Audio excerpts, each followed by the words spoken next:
Welcome or welcome back to the kingdom. It's so lovely to be recording again.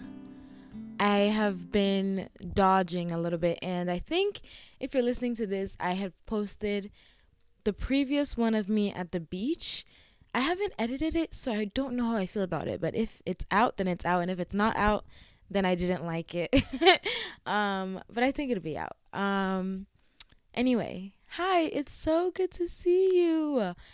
I am recording visually for the first time in like what feels like years. It also feels like being face to face, one on one. I can like hold myself accountable in like just everything. Like you're seeing me, I'm not hiding, you know? I'm happy to be back, seriously. And I think I like I'm just happy to be back. You know what I mean? Like I never want to get too into it of like what like where'd you go? You know, where'd you go? Why'd you go?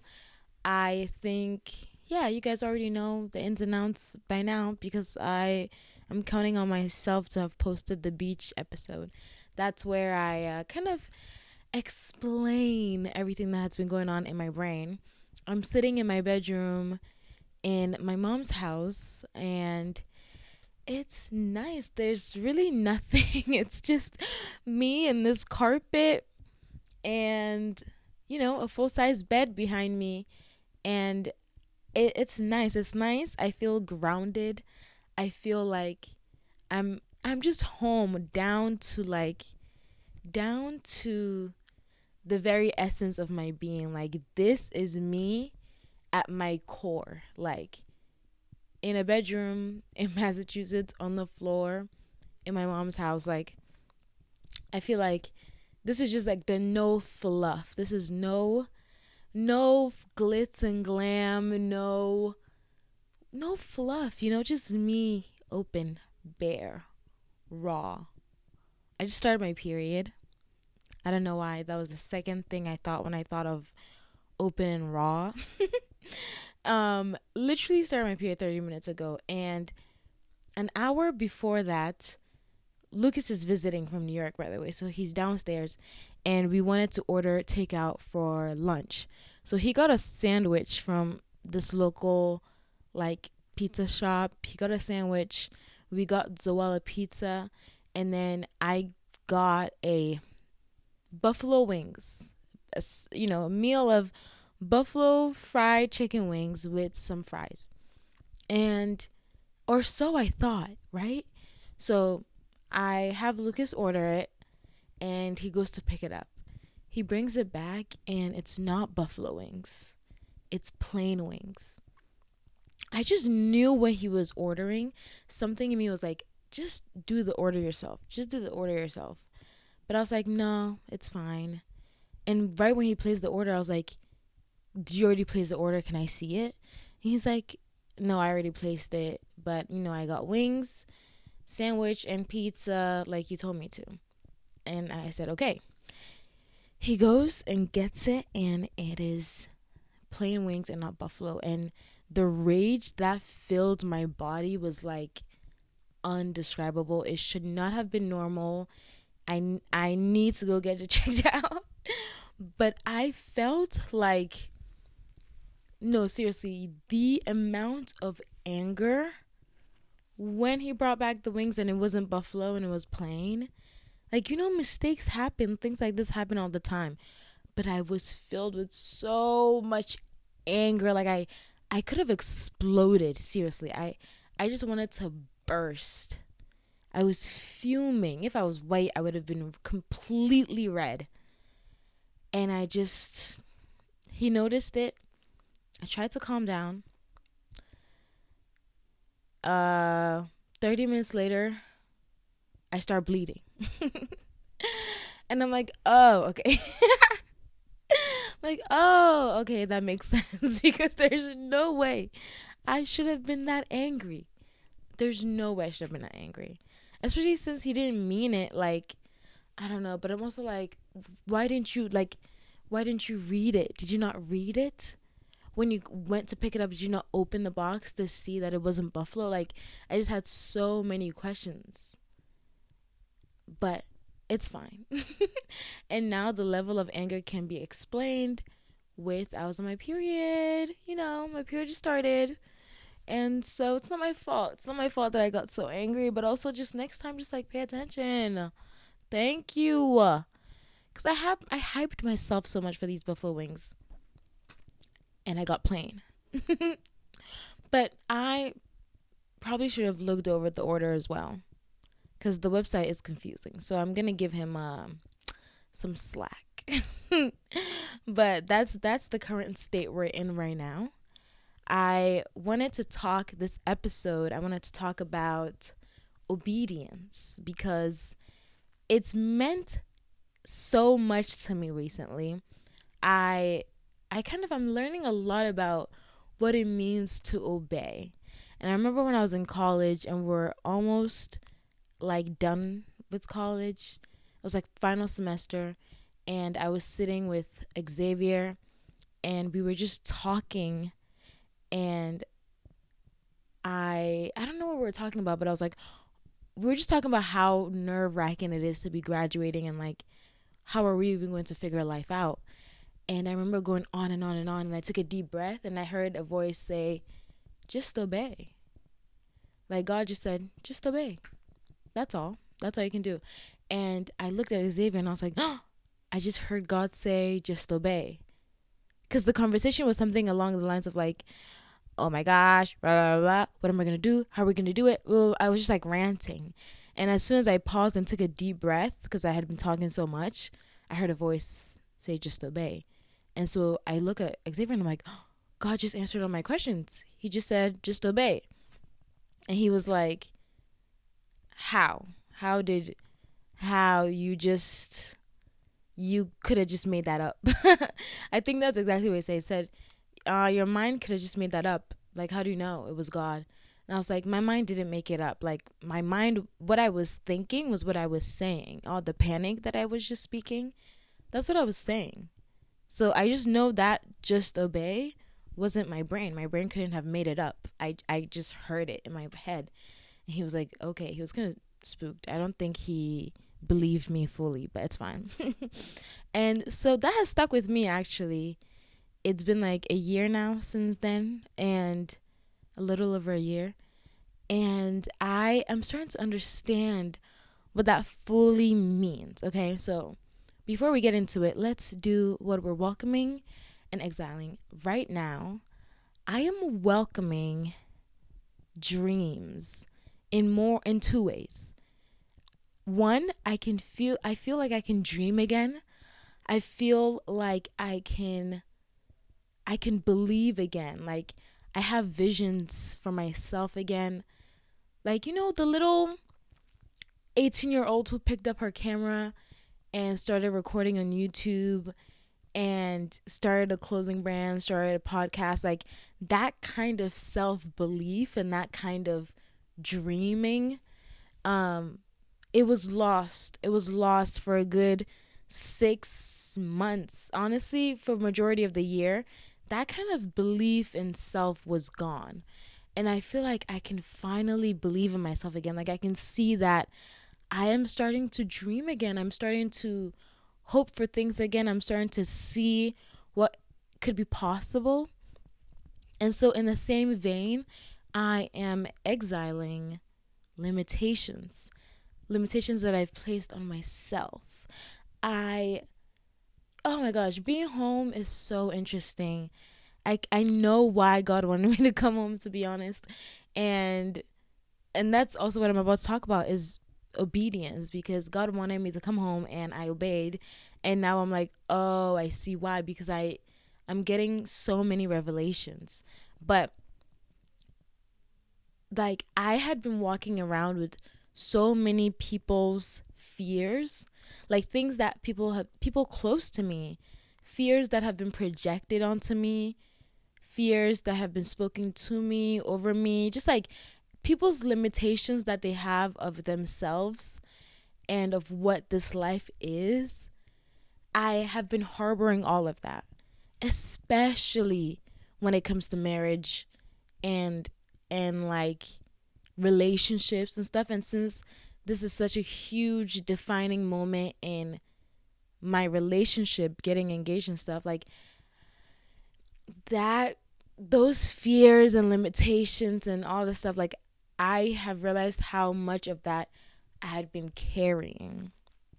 And but not only that, but also like limitations on like what is possible in life, what you can achieve, the level of intimacy you can have with God, what, like creativity, so many limitations that I think I picked up from people's fears and also just my own, because sometimes the devil just like be saying stuff to you and then you believe it. So I'm exiling limitations that I've placed on myself. And I've placed a lot. Oh my goodness. I've placed a lot. I've placed a lot. Like, I quit my job and I said, I am going to pursue social media and this form of whatever empire, like whatever digital empire I'm creating. I That was the goal. And then somewhere along the line, every time I saw a job opening, I'm like, oh, I can apply. Like literally where Lucas went to pick up the pizza from the story I just said earlier. The first day I went to that pizza shop and this pizza shop in this new town that I'm in. The first day I go, it says help wanted. And I'm like, oh, now I'm thinking of applying there. Like, I don't know if you understand what I'm trying to say. And it's not just them. Like, every time I saw the silliest little job ad, like I'm not trying to like apply for jobs, and maybe no, whatever. And it's not like if I wanted to apply for a job, I would apply for careers like the PR job that I had earlier, like a full-time role. Um, and I'm doing freelance PR on the side currently, but I'm like, oh, pizza shop, let me try. Oh, laundromat. Oh, coffee shop. Like, you know what I mean? And I just like start thinking, like, let me work there. And it's just an example of limitations because I don't fully believe in myself. I don't fully believe in myself. Somewhere along the line or somewhere along the way, I stopped believing in myself. I stopped dreaming for myself.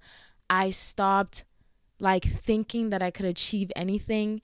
And I just succumbed to the negativity that I was feeding myself and that I was being fed. And like Lucas always is like, snap out of it. Whenever I show him like, oh, they're hiring, to apply, he's like, are you okay? Because so easily I forget what my goal is. Like so easily I forget what it is that I set out to do.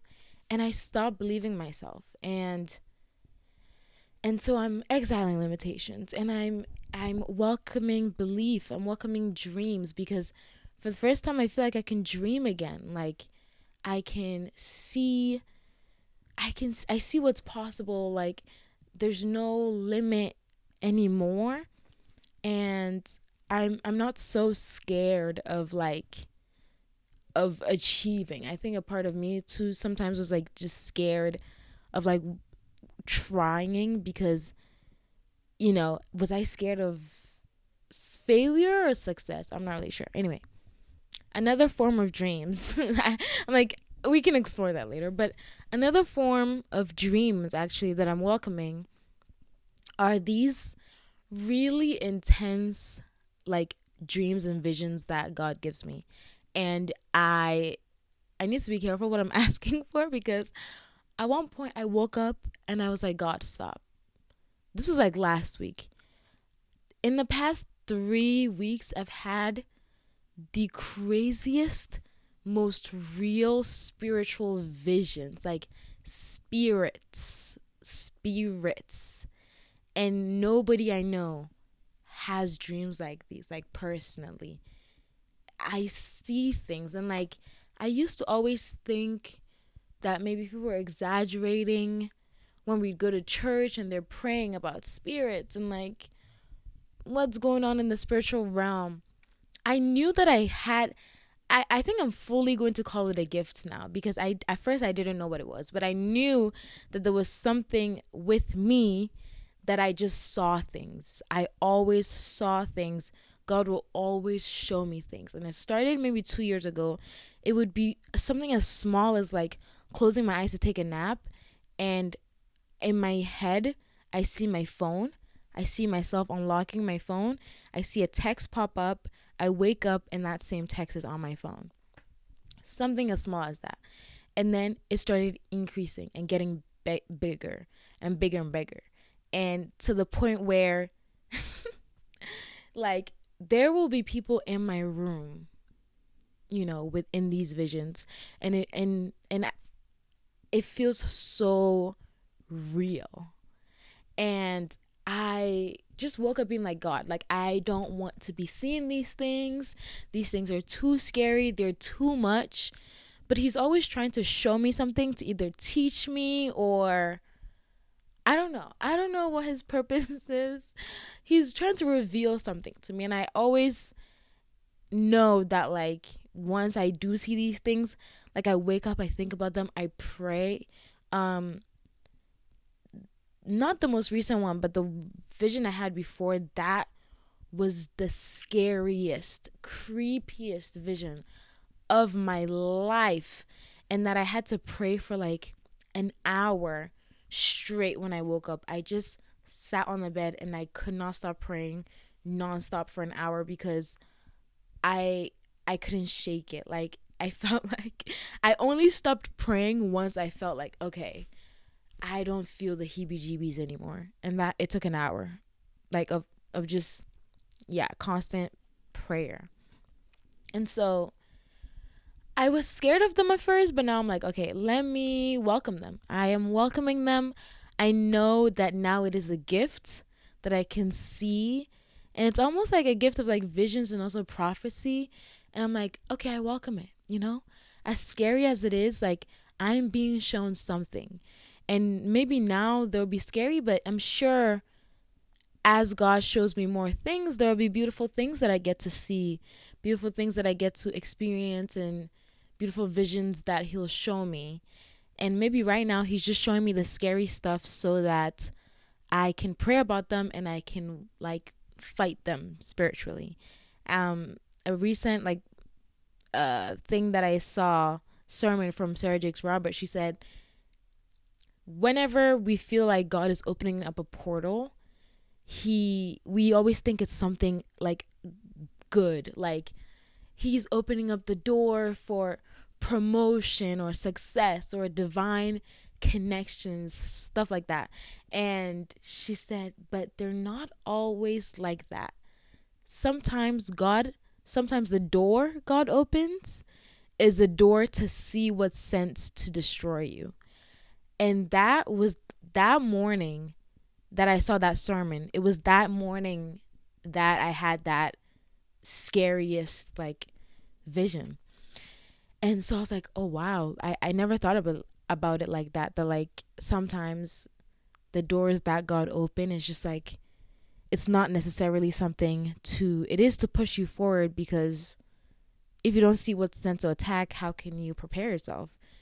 So we're always looking for God in like the fun ways, like a new a job, something good, big, grand, something exciting.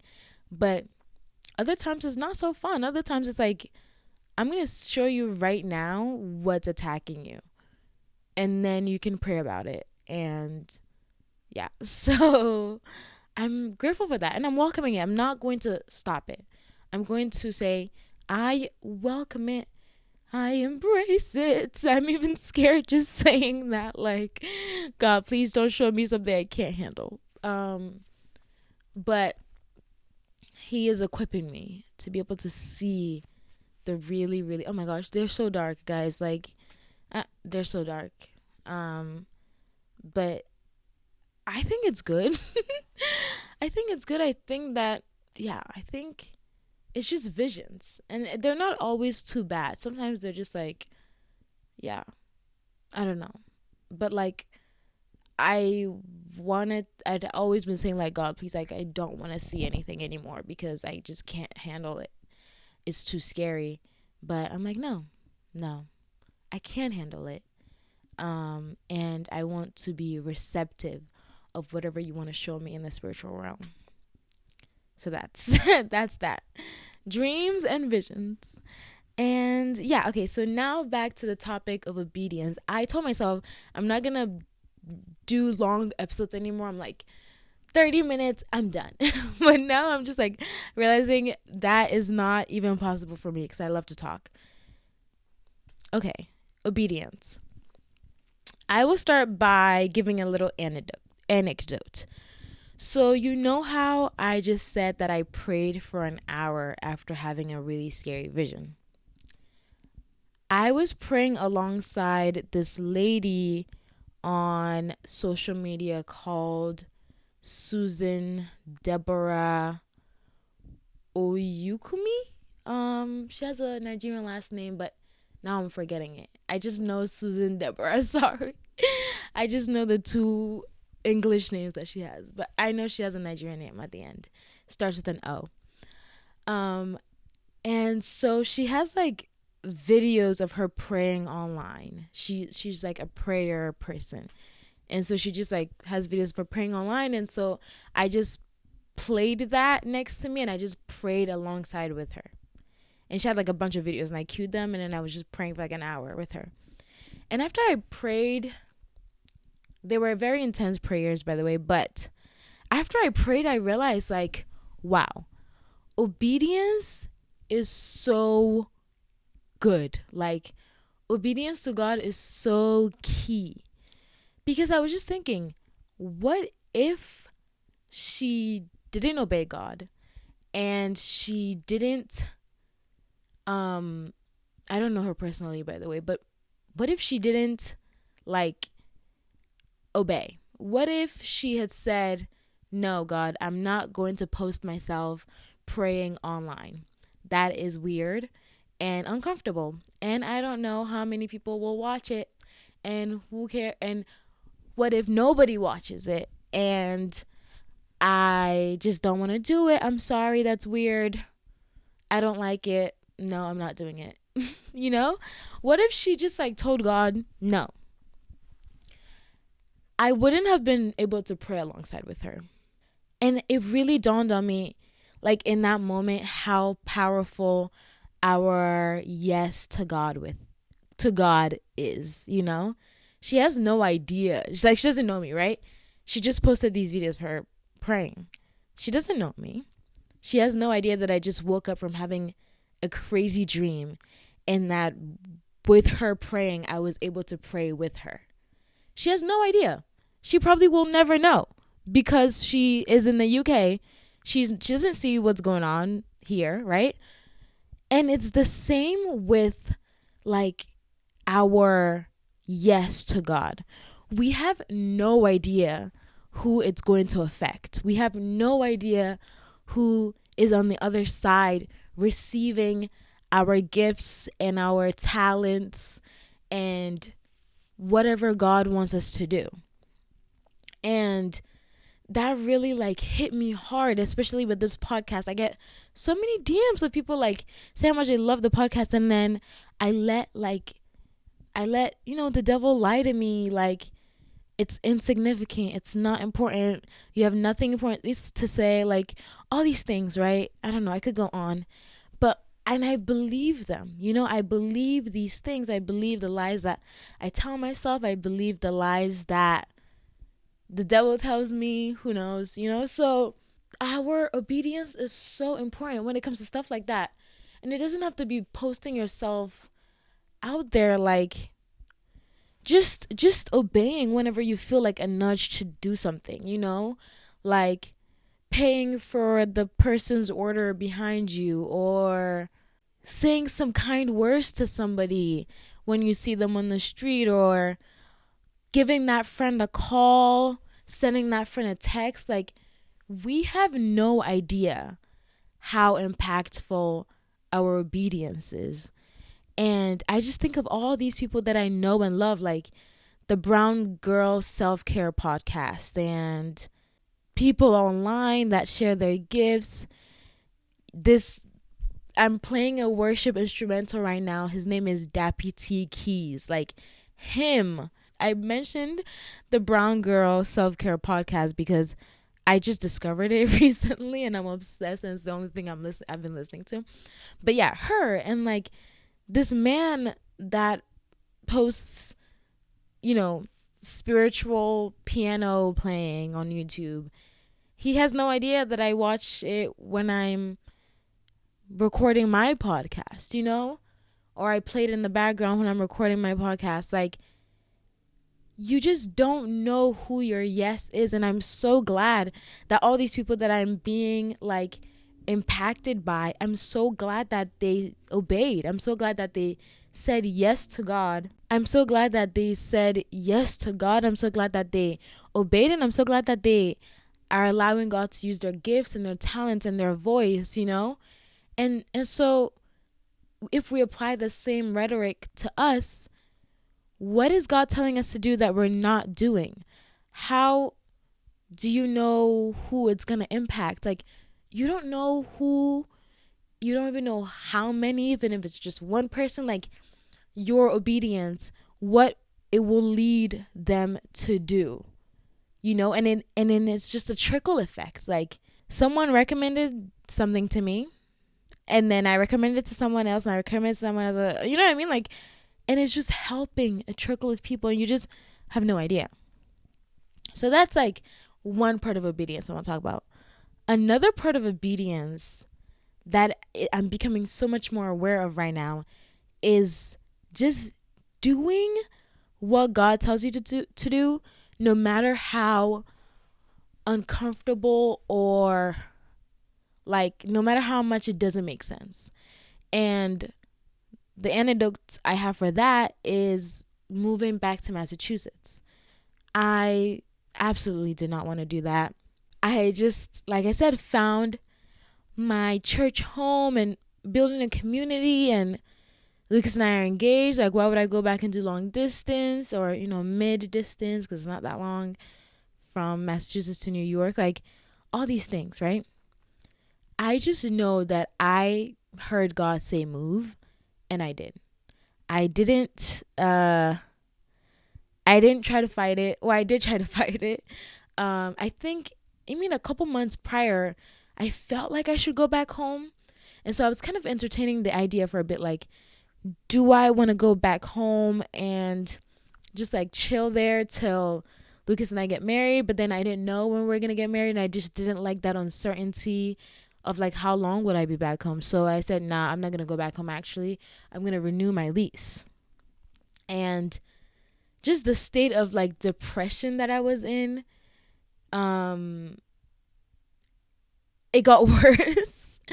It got worse to the point when, I got back home. I was bawling my eyes to God, like, why do I feel so heavy? And I just, had seen visions of my apartment on Facebook Marketplace. Like, I closed my eyes and I just saw my apartment empty and on Facebook Marketplace. And I opened my eyes and I'm like, God, no, I don't want to move. I don't want to move. I call my friend and I'm like, hey, I'm feeling really down right now. And the first thing he says is, you should move. And if you move, don't think that you failed.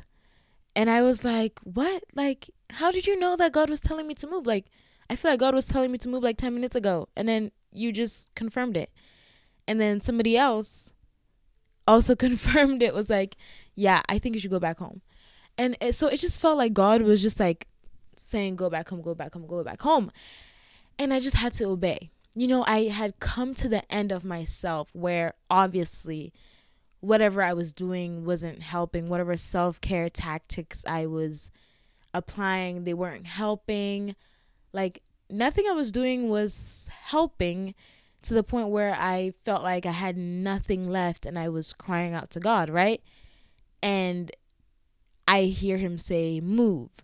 like once by myself and twice through other people who even had no idea that I was feeling like God was telling me to move. And so just saying yes to that, as difficult as it was, as just hard, like my apartment was great. I loved my roommates. The rent was good. I had a job. And so it just didn't make any sense. I was like, God, why will I go back? I was so sad, but I felt like I asked him for help and he told me the answer, and the answer was move back home. And I was like, okay, I don't get it and I don't want to do that, but sure. And it like really begs the question, like, are you willing to drop everything and say yes to God? You guys know the Just Different podcast. They have a saying where I think they also recently posted a topic on this, but they say, do the last thing God told you to do. And the last thing God had told me to do was move. And I said, no, I'm going to renew my lease. And then, my mental health got worse. And then he was like, move. And I was like, okay, I cannot afford to disobey again. So sure. And so it's like, what is God telling you to do? And are you willing to do it? Because I know there's like a video of Will Smith and he says like, everything you want is on the other side of fear. I have a proposition. I say, everything you want is on the other side of obedience. Are you willing to obey? Are you willing to say, fine, God, whatever you want? Because that's the kind of life I decided on when I said I'm going to die to self and surrender to God. The kind of life I signed up for is when God says, do something, I do it. And no matter how like inconvenient and just unnecessary sometimes to me, to my like my human mind, it's just like, just say yes. Are you willing to do that?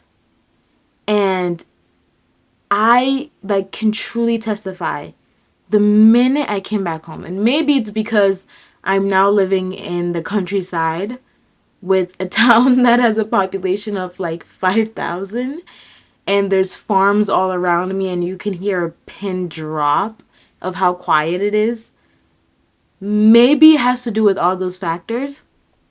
But as soon as I came back home, my mental health, like, I no longer feel suicidal. I no longer feel depressed and hopeless. Like I was saying earlier in the podcast, like, I feel like I can dream again. I feel like I can see again. I feel like I can breathe again. Like I feel like I'm slowly recovering back to who I was before like the darkness, tried to snatch me up. And you could say, oh, it's because you moved out of New York City. New York City is so chaotic. Or, I can rationalize it that way. But I beg to differ. And I suggest, or I think it is not the place that I'm in and geographically, but it is the fact that I obeyed. And and just that obedience. In that obedience, God restored me.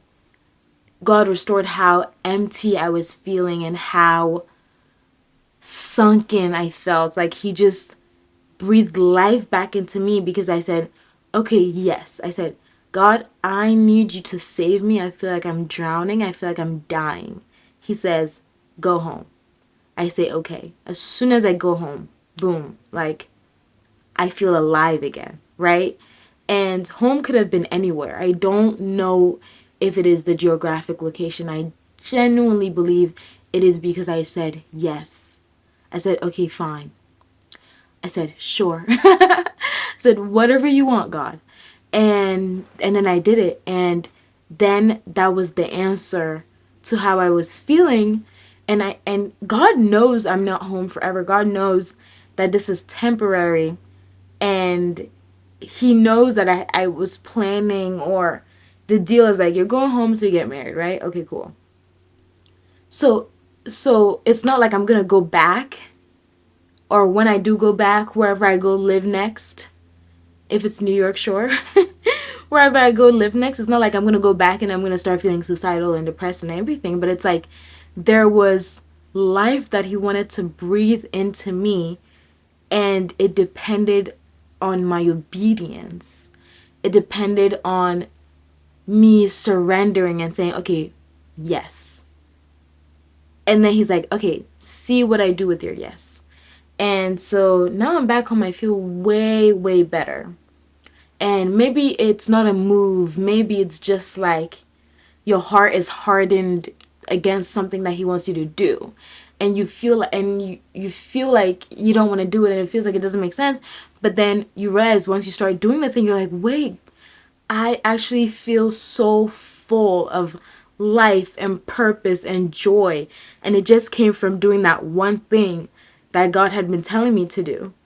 And even, some months ago, I saw a reel of a friend of mine who was saying how, well, we're not friends really, mutuals, a mutual of mine, saying how depressed she was, and she was so suicidal and depressed and stuff, and God had been telling her to do something, and the minute she started doing it, she felt like peace again. And that's how I feel, and that's like the testament of of of what obedience is, and it really puts into perspective that just obey phrase that I heard. And I think God is telling me, like, everything you want, everything you're searching for is in your obedience. When you're lost, just obey. When you don't know where to go, just obey. When you don't feel good, you have questions, you're uncertain, just obey. And you can be thinking, like, how do I know what God is telling me to do? Sometimes I genuinely feel like that. I'm like, I don't know what God is telling me to do. And that's when I love what Jordan and Darren say on their podcast: do the last thing God told you to do. There's something that God told you to do and you didn't. And now you're out there searching for something new, something fun, something exciting, and you're coming up short. And it's like, do the last thing God told you to do, girl. Do the last thing God told you to do. And obey. And yeah, I think even coming here, I had a pastor like prophesy a little bit to me, like, you are going to, like, God is going to be birthing something in you while you're in Massachusetts. There's a reason he's asking you to go back. And I see it now. Like, I don't know fully what it is, but I feel restored. I feel rejuvenated. I feel like, yes, even for as little amount of time that I will be here, it's like he's doing something with this time. He needed this time. He needed me to be right here, right now, in this moment. My eyes are being opened. I am realizing things. Whenever I say that, I think of Kylie Jenner. Realizing things. I'm just, things are being revealed to me. There's a new level of intimacy that I feel. And yeah, so just obey. Obey. Obedience. Obedience. That's all. One, you don't know who your obedience is helping. And two, you don't even know how much your obedience will help you. Like, sometimes God is telling us to do things for our own good. And we don't like how it sounds. But he's like, you have no idea how much that'll benefit you. You just don't see it now. And we do it and we're like, oh, that was actually for my good. Haha. I guess you do know it all, Jesus. So yeah, that is all. I'm going to end here because I said I wouldn't talk too much. I love you. I do. Thank you so much for listening. And yeah, just obey. Truly. That's all. I will talk to you in my next episode. Thank you for being here. Welcome to the kingdom. Don't leave. Love ya. Bye.